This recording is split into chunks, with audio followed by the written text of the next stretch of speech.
What's up, Internet? My name's Nerdy. And I'm Clarus. We get nerdy nightly. And we thought we'd share it with you. That is right.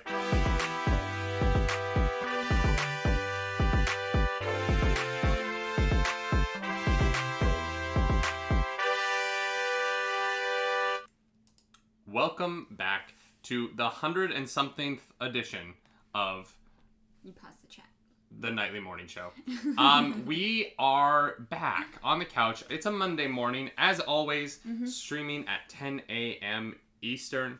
But today is a day of an announcement. Yes, we have some news to share with you guys. And, yeah, please don't be upset. Okay, before we deliver the news, how nervous are you? In this moment. Like a 4 out of 10. 4 out of 10? That's not bad. That's not bad. Yeah, I'm like a 4 out of 10. Y'all, we have been streaming the Nightly Morning Show here on Twitch since October of last year. We have done 106 episodes, I think. Okay, yeah. But we have been trying to look at the content that we're making. And how we are making it, and how we can streamline things, and how we can help things grow. And the truth is that we love our Twitch community so much, and we adore you all. But we think that the content that we're making, as far as the Nightly Morning Show goes, and only the Nightly Morning Show, is more in line with the content that we're making on our YouTube channel. And So we have decided that the Nightly Morning Show will be moving to YouTube starting next week. Yeah. This will be the last Nightly Morning Show streamed live on Twitch. Starting next Monday, 10 a.m. Eastern, same time. The Nightly Morning Show will be live on youtube.com/nerdynightly. And there's a lot of reasons for this. Yeah. Partially that the YouTube is growing faster than the Twitch channel is, as far as subscribers and whatnot. And it's hard. It's hard to do a show like this on YouTube. On Twitch? It's hard to do a show like this on Twitch because there's really no way for people to find it. There's really no way for people to discover it. Yeah. We do not, unless there's a raid, get a ton of people clicking into this on Twitch. Twitch is kind of for video games and or just chatting. YouTube is kind of more where this fits in, and I think that people will be more interested. It will still be live. It will still be a live stream. Yeah. It'll just then immediately be on YouTube. We don't have to have the chat screen on here because YouTube integrates it into their page. Yeah. And it's just going to be, I think, a cleaner, better overall look for us. And I think that more people will find it if we stream it over on YouTube just because of the kind of content that it is. Yeah, and just to be honest, the morning show for us is one of the highlights of our week, truly, and we love doing it. Yeah. But it doesn't... as far as all of our content goes, it is the one thing that we are doing that has been very stagnant, and it has been so consistent for months now. Yeah. And we just want to see if we can try and change that. We want to, we want this to reach more people, and we want this to be something that more people can interact with. I also just think that YouTube has a better chat integration as far as the video living for a longer amount of time. Twitch is really about being there when it happens. Yeah. Whereas YouTube, look, here's the truth, okay? This show already lives on YouTube. Yeah. That's where we take the show and we put it there, and then that's where it gets the majority of its views, right? Yeah. And some of the morning shows have hundreds of views on YouTube, which is amazing. So we just think that moving it over there, it'll just be seamless. It'll be integrated better. It'll take some of the pressure off of us, and also I just feel like it just feels more like YouTube content to me. Yeah, I agree, and so we hope that you guys will come over there with us. Just for Monday mornings, like I said, this does not apply to our gaming streams. Twitch is our community right now. but the morning show is kind of its own thing, and so yeah, please come and join us over on YouTube for that. We are not moving our game streams to YouTube. We are not becoming YouTube streamers. We are Twitch streamers. We just are going to be streaming podcasts on YouTube. Yeah. And this will not be the only podcast that streams on YouTube on our channel. We have plans for other podcasts that are going to do the same thing. Yeah, we're working on stuff. Part of the reason for this move is because we actually have other projects that we can't talk about yet that we're very excited about. That will be live streams on YouTube as well, such as are we allowed to talk about this while we're live on Twitch? Yeah. Twitch might. Jeff Bezos is gonna break down the door and be all pissy at us for announcing this on Twitch, but whatever. We're going to do more of the ranking videos, like we did the ranking the entire DCEU video. We were shocked at how many people watched that. Yeah. So I think that in the future, a video like that will be a live stream podcast, like the Nightly Morning Show. And I have another podcast that I'm going to announce on Wednesday. So during my birthday stream at 3 o'clock Eastern Standard Time on my birthday stream, which will be the exact middle point, I am going to open my birthday present from my wife. And I am going to announce my new podcast that I'm so unbelievably excited about, y'all. And I have the first 2 guests lined up, and they're remarkable, incredible people. You guys are gonna love it. You guys are gonna love this. This is the beginning of us wanting to do more podcast content, and that being video podcast stuff that lives on YouTube. Yeah. So that's kind of the announcement.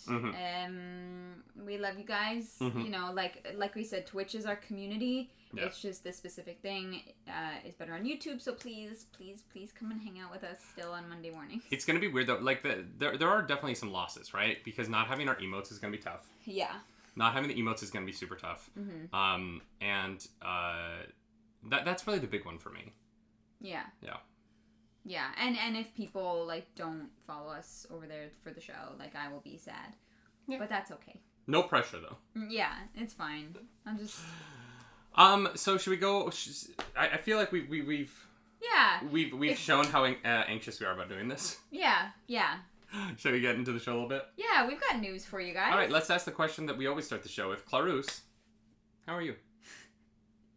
I'm good. Kind of glad we got that out in the open.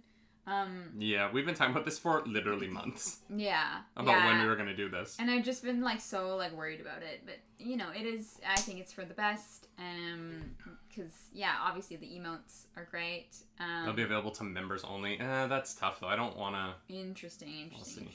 But yeah, I'm good. I'm excited to have the show live on YouTube and to see what kind of reach that it gets, especially now that we've hit the YouTube Partner Program. Yeah.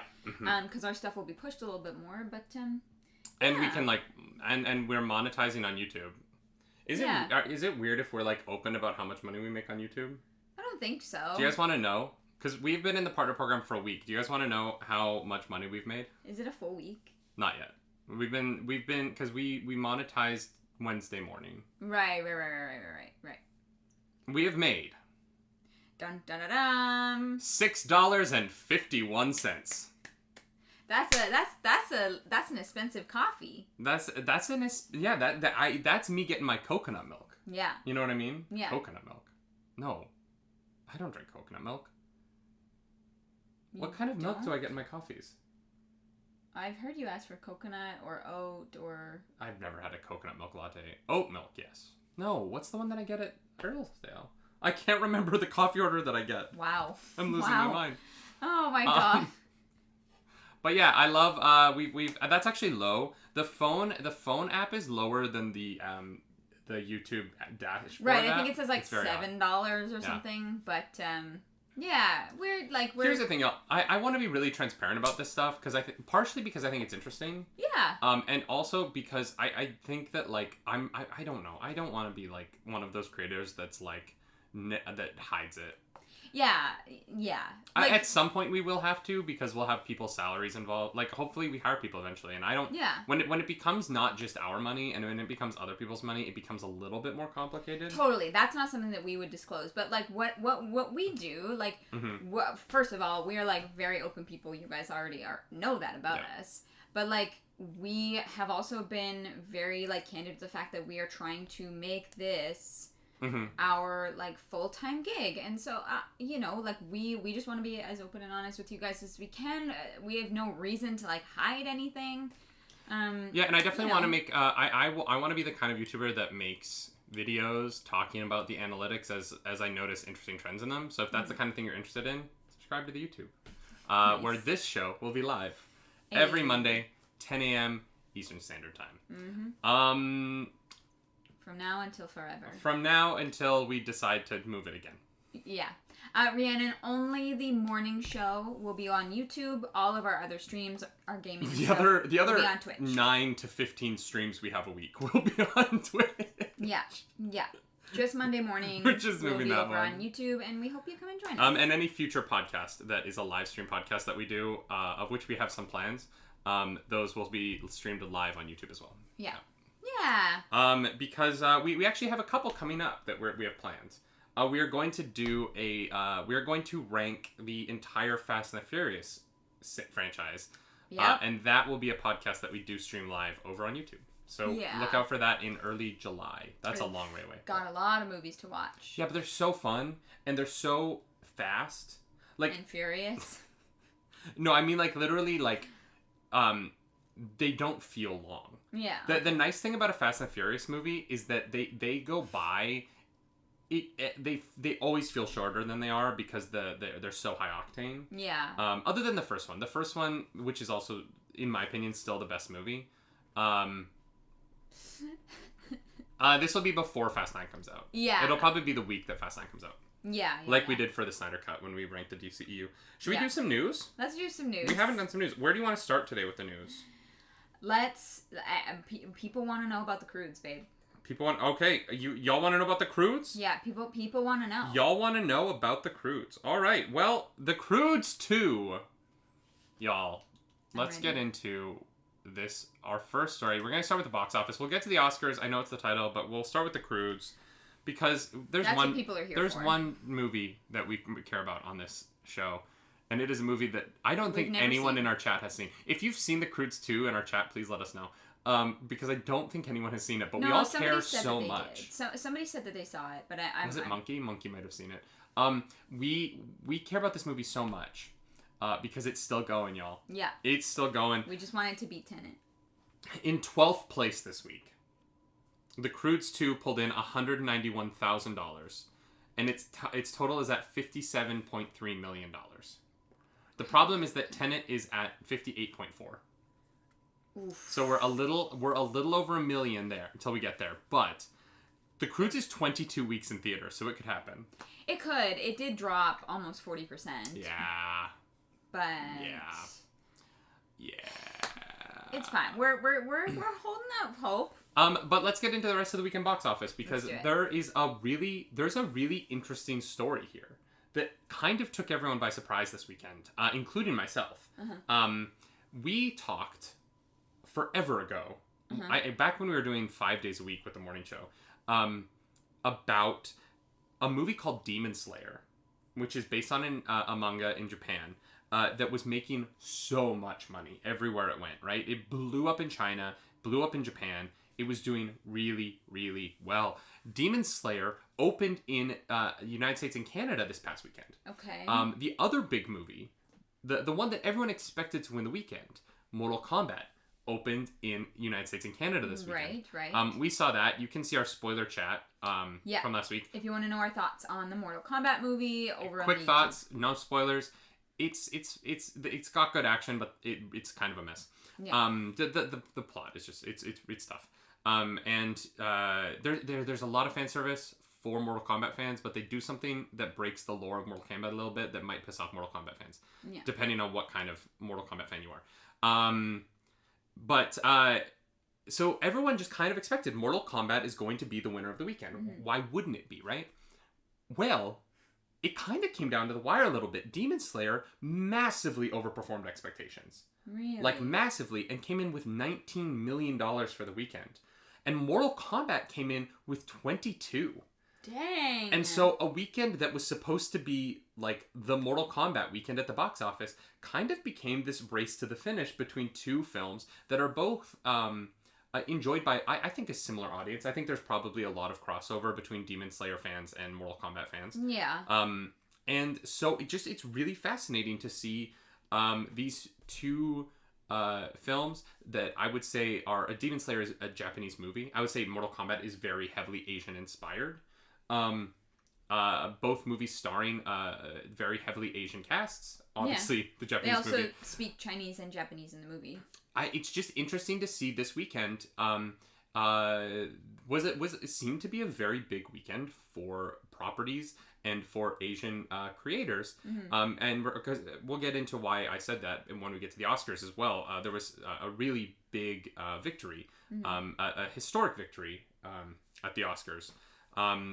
Involving the first Asian person to ever win a certain award, which is very exciting.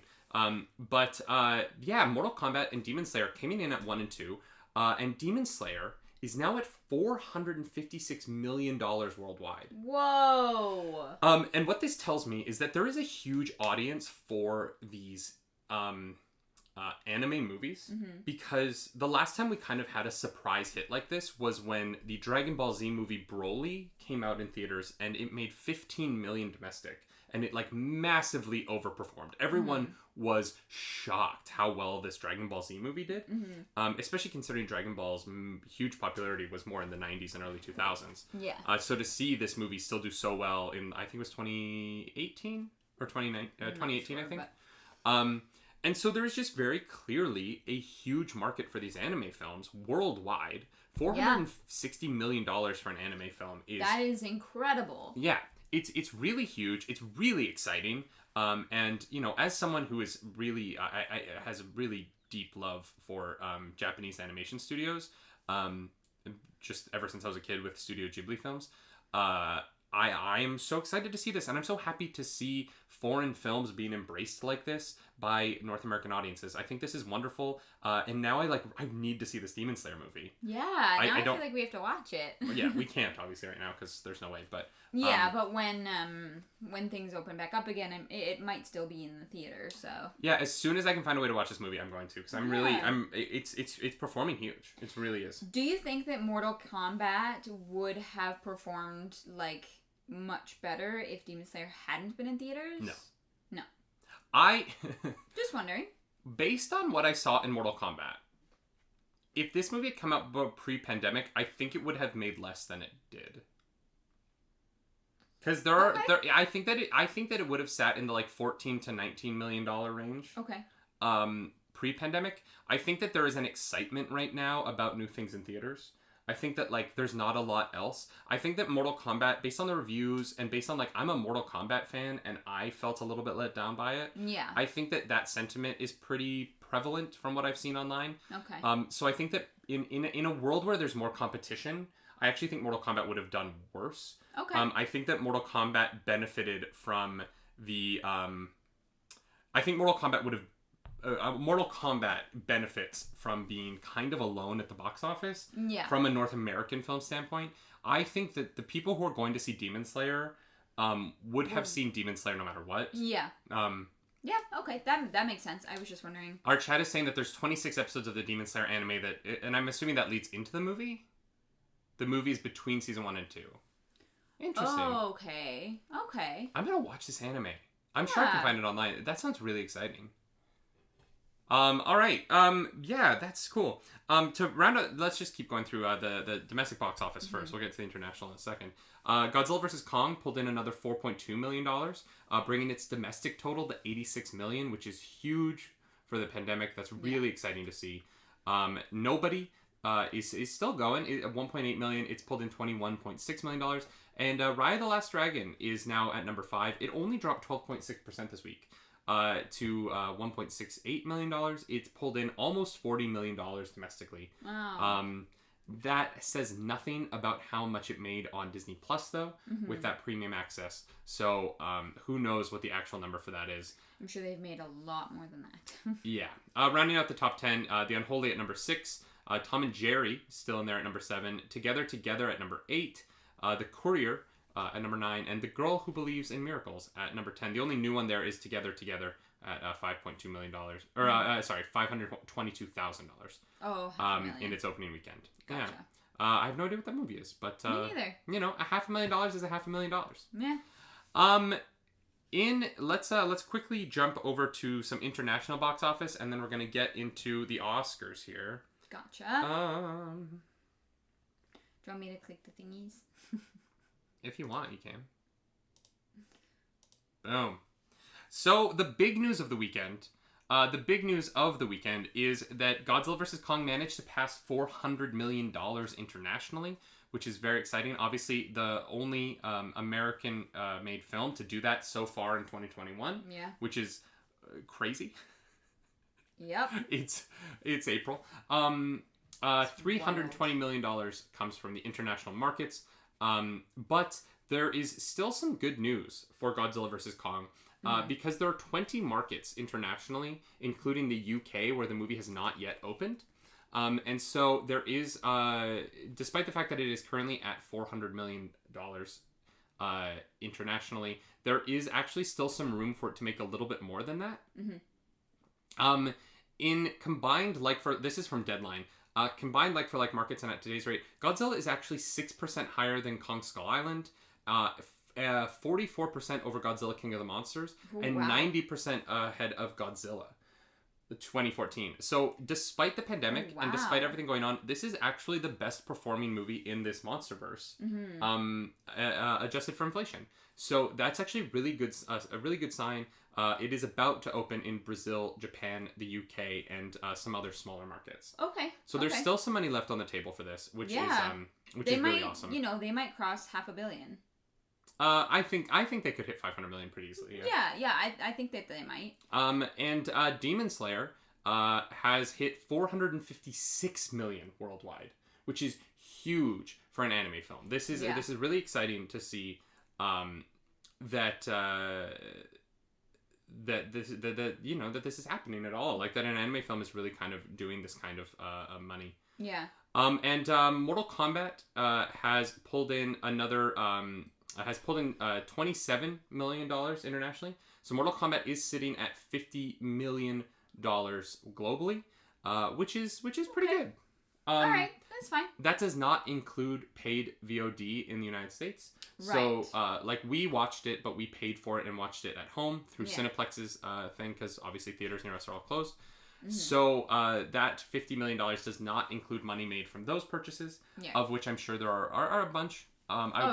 We can't be the only ones. Like at $25, I actually think I know people complain about it with the premium on Disney and whatnot, but $25-$30 for a new movie to me is the cost of 2 movie tickets, and I just it's not quite the movie going experience. Yeah, but that's what it is for me, is the like big theater and 100%. But at the same time,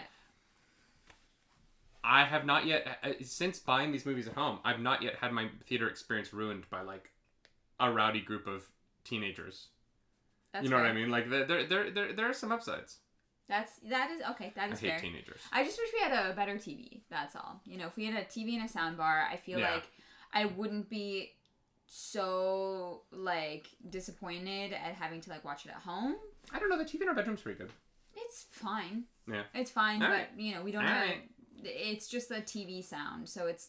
It's nothing special. Like, what I loved about, like, going to the movie theater is that it feels special, it's big, larger than life, and, you don't quite get that at home, but theaters will come back soon, and all will be well. Yeah. All right, y'all. That is the big stories from the international box office, but it is time to get into our title story, because we've not talked about it yet. Who won the Oscars? Do you know? No idea. All right, let's get into the big story that I think a lot of people were talking about was that Nomadland, the movie starring Frances McDormand, directed by Chloe Zhao, won big last night. It won Best Picture, So it was the #1 movie of the year. We need to watch this. Yeah, we do. We have seen almost none of these movies. Yeah. Which is weird because we have the DVDs of all of them in the house from the SAG screeners. Frances McDormand won Best Actress for her role in Nomadland. And Best Director went to Chloe Zhao.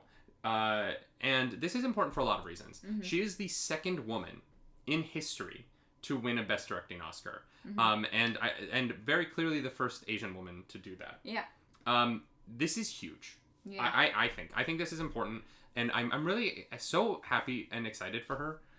This is really cool, and I'm happy and excited for me, because this means that for the first time in the MCU's history, an MCU film will be able to say that it is directed by an Academy Award-winning director.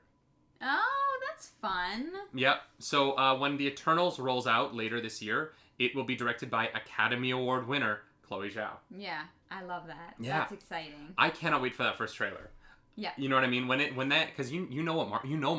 You know Marvel saw that, and Kevin Feige was like, all right, implement graphic A. And they're like, yes. And so they're working on that Eternals trailer, and it just cuts to directed by Academy Award-winning director Chloe Zhao. I love it. Oh, it's going to be a cool trailer moment. I cannot wait to react to it. Yeah, that's so fun. Some other big wins. Daniel Kaluuya won for Judas and the Black Messiah, which is slightly controversial just because the Oscars putting him and Lakeith Stanfield in the supporting category for that movie has just sort of been a weird point of contention ever since they did it. It is weird that neither of them is in the leading role category, but that is what it is. And another weird moment at the end of the Oscars is that Anthony Hopkins won Best Leading Actor for The Father, a role that many thought would go to Chadwick Boseman posthumously. Anthony Hopkins won, and then the Oscars ended. Which was weird because you would think that he would give a speech or accept it in some way. But the man's 83 years old and in Wales, so he was asleep. Yeah, he was like, cool, thanks. So Anthony Hopkins delivered his acceptance speech when he woke up hours after the Oscars that he slept through, which, you know what, let's just be honest, that's really cool. To be like, he's yes, like, oh, sorry, I was asleep. I won. I was sleeping. Yeah, like, yeah. He's been around the block, you know? Yeah. The Father also won Best Adapted Screenplay, with Promising Young Woman winning Best Original Screenplay. Ma Rainey's Black Bottom did manage to walk away with a couple of awards, Best Costume Design and Best Hair Design, or Hair Styling. I can't remember what the actual award is called. And for Best Animated Film, Soul won. So Soul won that, as well as Best Original Score, which should surprise no one. Yeah, it was beautiful. Yeah, that score was absolutely incredible. Mm-hmm. And yeah, those are kind of the movies that won the big awards and seemed to do very well. The other one was Sound of Metal, did win for editing and sound design. Okay. Which I've heard is very, very deserved. Okay. Yeah. Awesome. But yeah, the one that I think I agree with, but is interesting is Best Visual Effects. Do you know what movie? Can you guess what movie last year won Best Visual Effects? It's not Tenet, is it? It's Tenet. It's Tenet. Okay. Yep. It's Tenet. Yep. Tenet won Best Visual Effects. Okay, that's fair. You know, like that's... It's fair. If Tenet was going to win anything, that's what it would be. Yeah. And I'm okay with that. You know, as long as it doesn't win Best Sound Editing, I'm fine. Yeah. Oh my god. Yeah. If they win Best Effects, fine. I'll give it to them. You know, the movie did look really cool. Yeah, like, you know, they did some cool things with it. Okay, I mean, they drove a plane. They drove a real plane into a real building. That's... You know, Richardson... That's fair. Yeah, okay. They did buy a 747 and drive it into a building because it was cheaper than doing it in computers. Which is wild. I want to be the guy who did that math and just walked into a room and was like, hey guys, I crunched the numbers. We could just buy a plane for cheaper. And Christopher Nolan was like, that's brilliant. It's brilliant. It's brilliant. Let's crash a plane. That's not a David Tennant impression. David Tennant. That's not a Christopher Nolan impression. Did you just get David Tennant confused with the movie Tenet? Wow, that's a moment for the historians. How dare you do my boy dirty like that? Oh, your boy? Yes, David Tennant. Your boy? I love him. He's incredible. All right, before we get into some video game news, let's talk about a fun little movie story here. Y'all know that the Snyder Cut, or that's not what they're called anymore. Restore the Snyderverse. Restore the Snyderverse folks are still at it with their online campaign, and that online campaign has ventured into the real world. The Restore the Snyderverse folks have put some money together and are circling Warner Brothers headquarters in Los Angeles with a truck that has a big Restore the Snyderverse like light up screen on the back. It looks really cool. I'm not even gonna lie. Like it's all black, and then there's like screens on it that like say and like have the logos and stuff. And they're also circling the headquarters with a plane that has a tail thing that says Restore the Snyderverse on it. Oh my god. Go away. Yeah. It's not gonna do anything. I don't know. I don't know. Give that money to charity where it's actually going to be useful. I want to be very fair to the Restore the Snyder Cut people. They have done incredible amounts of charity work, and the money they've raised for charity is remarkable. Okay. So I don't want to make jokes about that, because I do want to say the work and the amount of donations that have gone towards suicide prevention charities in honor of Zack Snyder's daughter is really, really amazing. And it is the Snyder Cut is great, but the best thing the Snyder Cut community did was that charity work. Yeah, for sure. I do want to say, like, they've done incredible things about that. I just think this is impressive. I think that, you know, there is clearly there is a desire here. How many people pitch into this, and how widespread that desire is, I don't know. But what I do know is that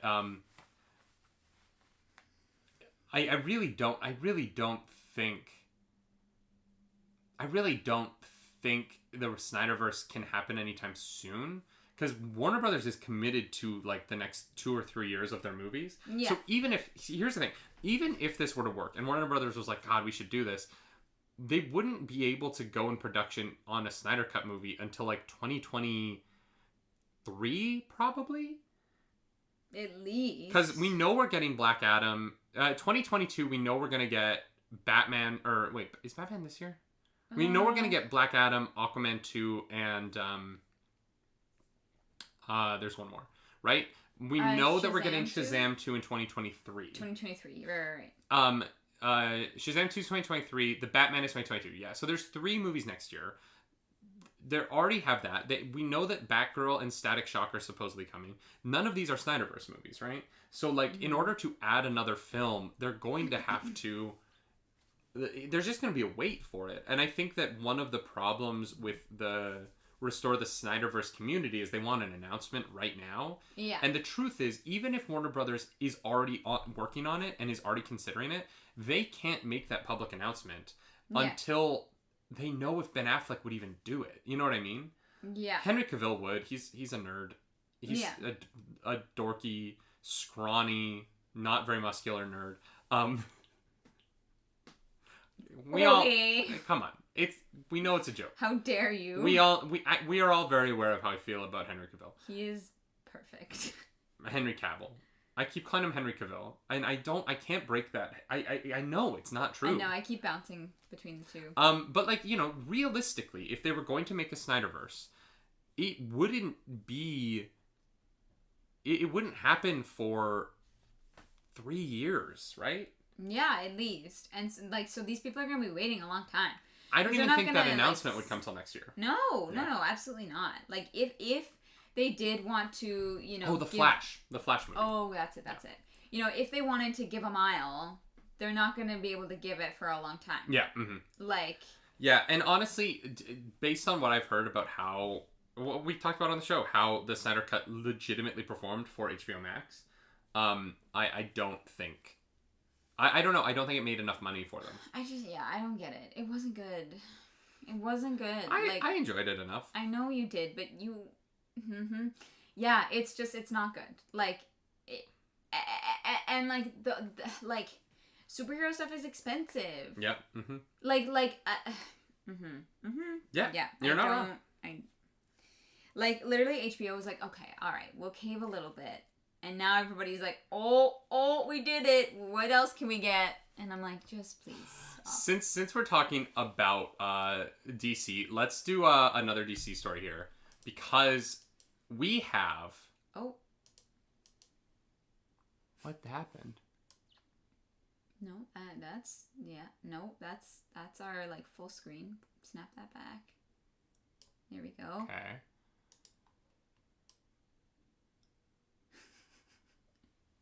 There we go.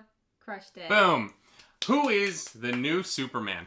This is for you comic readers out there, but DC is switching it up.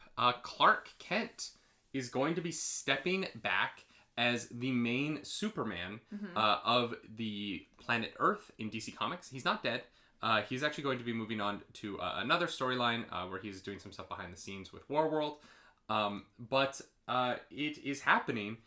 Jonathan Kent, the son of Clark and Lois, is taking over and is going to be the new full-time Superman for planet Earth. And honestly, y'all, I am so excited for this.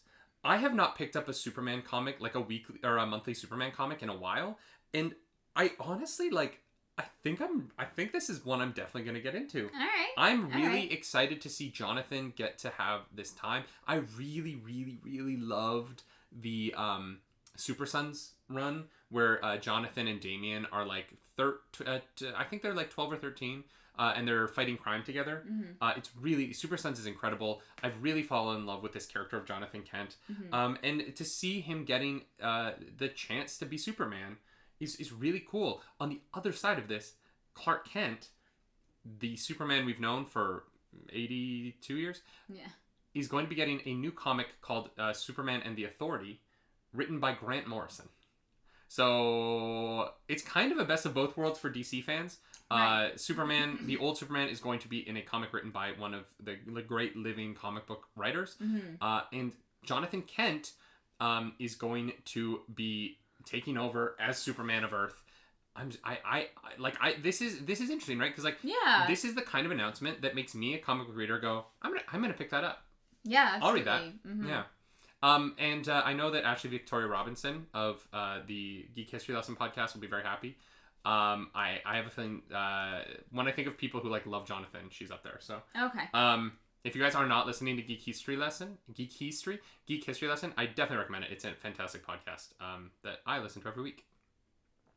I'm excited. I think it's going to be very cool to see Jonathan Kent get this opportunity.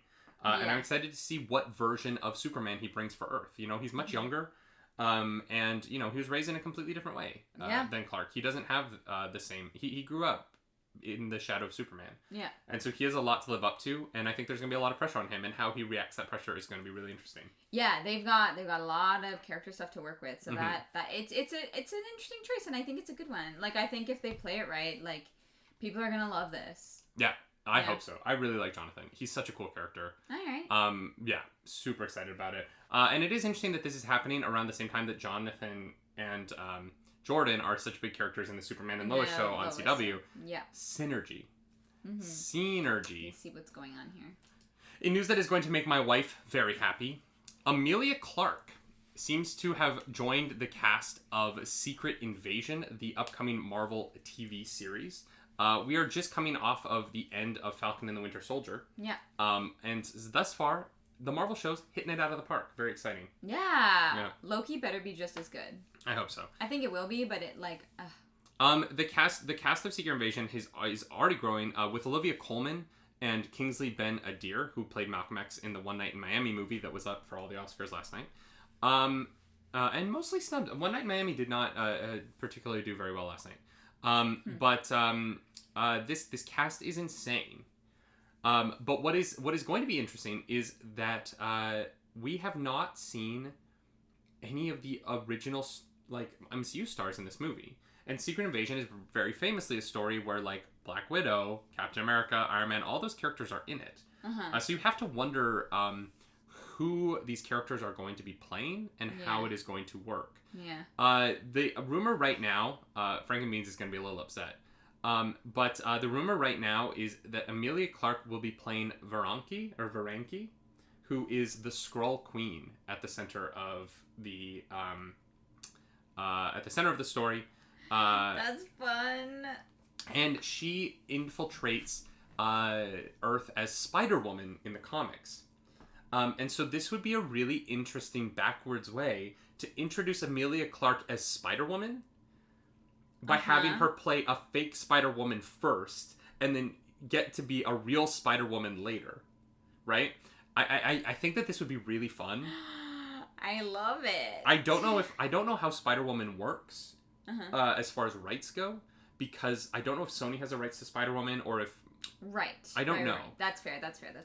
But with the recent deal with that Disney Marvel just made to have all of the Sony Spider-Man movies on Disney Plus, Spider-Woman might be part of that. Like, you never know. I would love that. I know. It's your girl. I love her. Wow. What? You really love Emilia Clarke? She's great. She's great. Would you be comfortable watching her like shift into like a green alien? Anything. Whatever she does, I'll watch it. Oh, okay. Yeah. Whatever? Anything. What if they remade The Last Jedi with her as Rey? I would watch it. I would do it bitterly, but I would watch it. They won't, though, because she's in Solo. So. I know. Marvel. Now that you have Emilia Clarke back at the mouse, we need a Kira TV show. I need a Star Wars story that tells Kira's story moving forward. Please. Because the end of Solo leaves Kira and like I want to see Kira go toe to toe. Yeah. Mm-hmm. Solo is like 5 years old. That's true. Okay, we're about to spoil. So whatever. We won't. We'll move on. We'll move on. All right, fine. We'll move on. Oh, jeez. This is gonna be so fun. Yeah, you're excited for Secret Invasion. Yeah. All right, y'all. We've talked about the movies. We've talked about the TV show. The one singular TV show. Let's get into some dang video games. Because we have some exciting and some less exciting news. The first one, exciting. Pokemon Snap releases this Friday. Mm-hmm. I will be streaming it on Friday. Don't know what time yet. We'll let you know. Probably nighttime. But Pokemon Snap is a franchise that means a lot to me. Mm-hmm. I'm very excited for this game. That drops on the 30th. So do not forget that.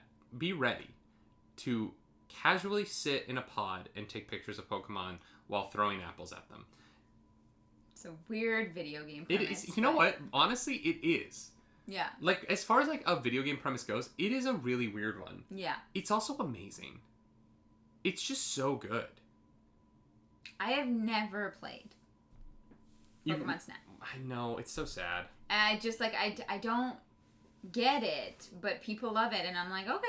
I love it so much. I love Pokemon Snap. The original Pokemon Snap is truly one of my favorite one of my favorite video games. Yeah.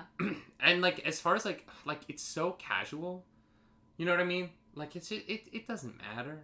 There's not really any stakes. You know what I mean? There's not like, it's just like I'm gonna sit back Friday. I'm gonna have half a bottle of whiskey. I'm gonna get absolutely hammered. And by like a little bit into that, I'm gonna be so upset. I'm gonna be like upset when I can't get the photo or when it's blurry because I'm shaking the camera. Oh god, this is gonna be great. You can use your gyro controls that you love to use. Well, I mean, I only use them for Mario Kart, but monster. But yeah, Pokemon Snap. Here's the thing, y'all. Nintendo games have a tendency to leak out in the week before they come out. It happens very often. So if you don't want to be spoiled for anything in this game, be careful what you click on online. Pokemon games leak out pretty consistently in the week before release. Just like this next topic, which is the new Resident Evil game, which comes out on the 7th of May, right the following week after Pokemon Snap, has leaked. Oh, that full game. The full game has leaked. Physical copies have gotten out into the world, and now obviously people who have these copies are playing without the day one patch, so who knows what will change. But if you do not want to know anything about Resident Evil, be careful online right now. The full game has leaked, and that could mean anything. Videos there could be videos of people streaming the game that get around. This is just the tough thing about having to send out physical copies, having to have them in store early, and in warehouses and whatnot. Sometimes they do get out. And so Resident Evil is one of those games. And so if you don't want to be spoiled about Resident Evil, be careful here. I think I'm actually going to pick this one up. Really? I might actually stream next Friday as well. Yeah. Why? Because it's getting everyone's saying it's so good. Like literally, like the word of mouth around this game is like, y'all, this game is amazing.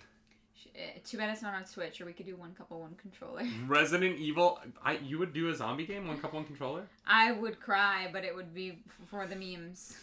Yeah, we are going to be getting Resident Evil next week. Be careful until then if you don't want to know anything like I don't. I haven't even played the demos. Like I've been I don't want to know anything before this comes out because the word of mouth is so strong that I want to drop in day one and just be shocked. The only thing I know is that vampire lady can do whatever she wants to me. Right. Yeah. So many people online want to be stepped on by her, which I think is weird because I just want her to sit on me. I don't know. We all have different things. All right. In our last bit of big video game news, I saved the best for last.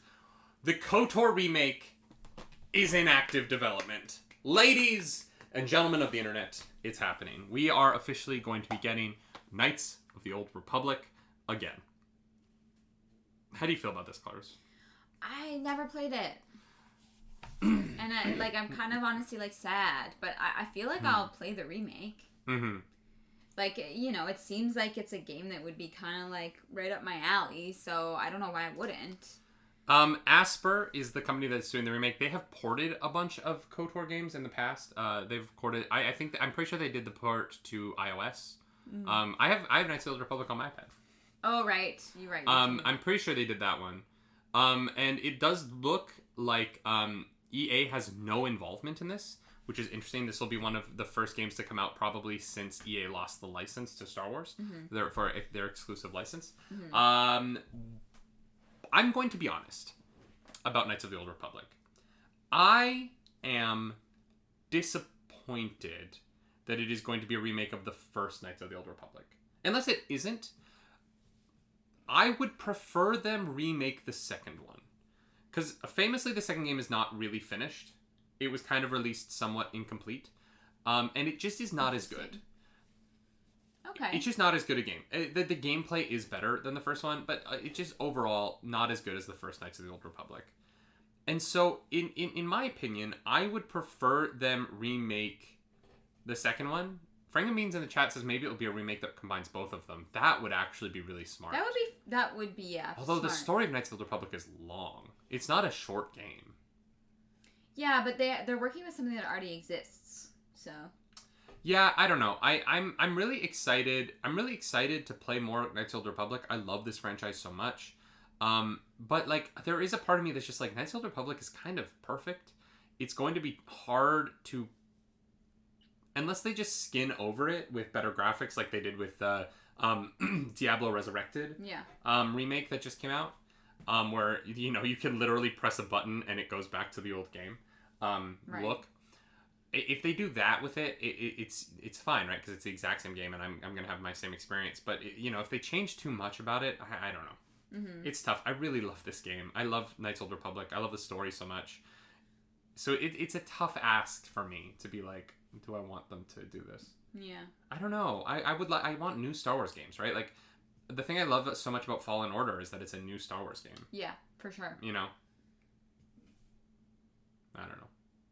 Yeah, I mean, here's the thing. Like, they're definitely playing off of nostalgia. Mm-hmm. I think that that's the kind of the clear angle for them.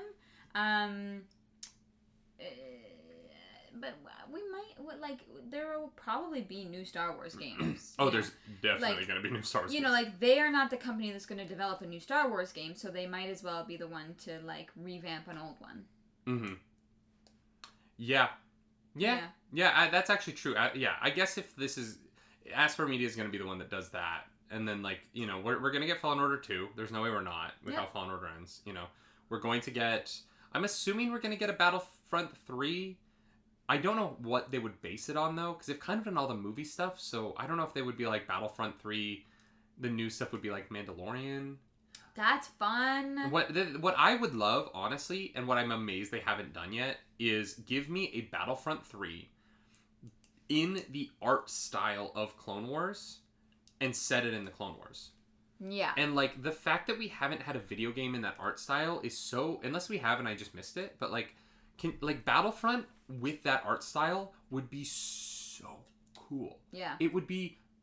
And, like, you could do the whole Clone Wars. There's so many epic fights. There's so many planets. There's so many space battles. Like, if you were to set it in the world of Clone Wars, and you could have, like, the maps and stuff from other movies, but make them in the Clone Wars art, it would be so cool. Yeah, that would be dope. It would be unbelievable. There was a video game with that art style. I don't know what it is, Taters.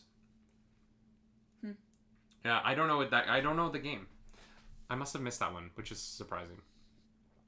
I don't know. I don't know. I'm now that EA lost license. If you want to know more about what I think is going to happen in the future of Star Wars video games, tune into our YouTube channel on May the 4th. That's all I'm going to say about that. Or come to this channel 3 p.m. Eastern, halfway through the 12-hour stream on Wednesday. I have a big announcement, and this topic might be part of it. Might be. Speaking of YouTube, y'all, it's time to end the final nightly morning show of the Twitch era. You sad? It's sad, yes. Nah. Yes. It's just called the Clone Wars. I don't think it's very well received. Interesting. I'll have to check that out, Taters. What?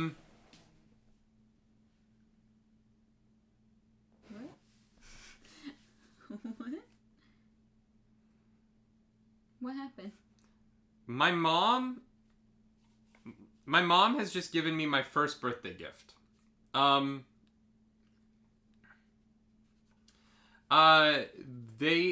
mom has made a donation in Clarissa and I's name to the Oxford Center for Fantasy dedicated to J.R.R. Tolkien. So it is a Project Northmore is a charity raising money to support the next generation of fantasy writers. Apparently they were trying to raise money to buy Tolkien's house and they failed. Yeah, they tried to buy his house. It was a whole thing Mom hype had been going on for... I had been seeing it online for weeks, but yeah, they weren't able to, unfortunately. Dark Dispatch, thank you for the biddies. Thank you, Dark Dispatch. So Mom, if you're watching this, which I think you are, thank you so much for making that donation in our name. That's very sweet, and I appreciate that. That's incredible. I hope one day I get to read a fantasy book written by someone who comes out of that program. Yeah. That's really cool. Thank you, Mom. Aww. Mom coming in at the end of the show to be like, I got news. Early birthday present. Early birthday present. Thank you so much. Yeah, Wednesday's my birthday. So if you want to come celebrate with me, I will be on all day, 9 a.m. to 9 p.m. on Wednesday. If I start late, I will go late. I'm sorry. I will stream 12 hours. 9 a.m.'s early. We'll see what happens. Yeah, we'll see what I'm happens. going to try really hard to be on at 9, but like it might be 9:15, y'all. Let's be honest. Claris, we'll put your bid at noon so that you don't have to be on camera at 9. Because you're going to try to do Vermintide first. I'm going to try and do Vermintide with Muddles first. Yeah, we'll see if Muddles is available. And I'm going to try... right now the plan is to do Pokemon Snap from 3 to 9. That is 100% dependent on whether or not I can figure out a way to stream it. Yeah, that's the plan. But, you know, keep up in the Discord and our socials for those announcements. Yeah, I'm going to be 29. Yeah.